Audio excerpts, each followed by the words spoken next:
बि त हरामज़ादियूं आहिनि न भाई, यूनिवर्सिटीअ वारियूं पहिरें नंबर जूं चुड़ैलियूं, मेकअप हणी ऐं ईंदई वाइड़े टपड़ ठिगराईंदई ॿियनि जा, पोइ वरी चवंदई हे असां सां माना, हे माना टीचर हे असां सां बदतमीज़ी थो करे। हाणे टीचर कहिड़ी भेण जा आहे पंहिंजी विच में, तव्हां बि त पाण खे ॾिसो न।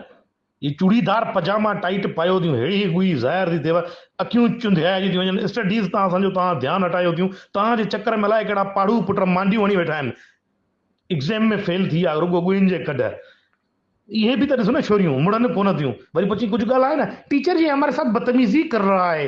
बदतमीजी केड़ी कही यार, यहाँ तो मतलब ये तो वो मिसाल थी हो ना, एक तो प्यासे के आगे इतने सारे कुएं रख दिए और बोल रहे हो बाल्टी नहीं है।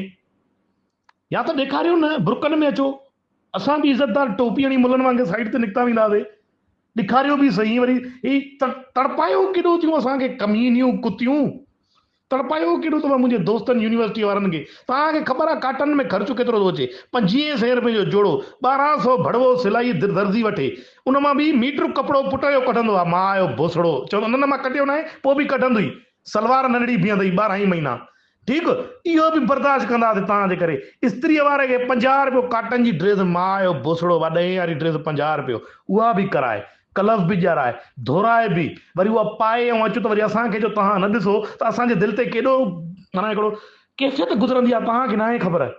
कमीनियूं हिकिड़ियूं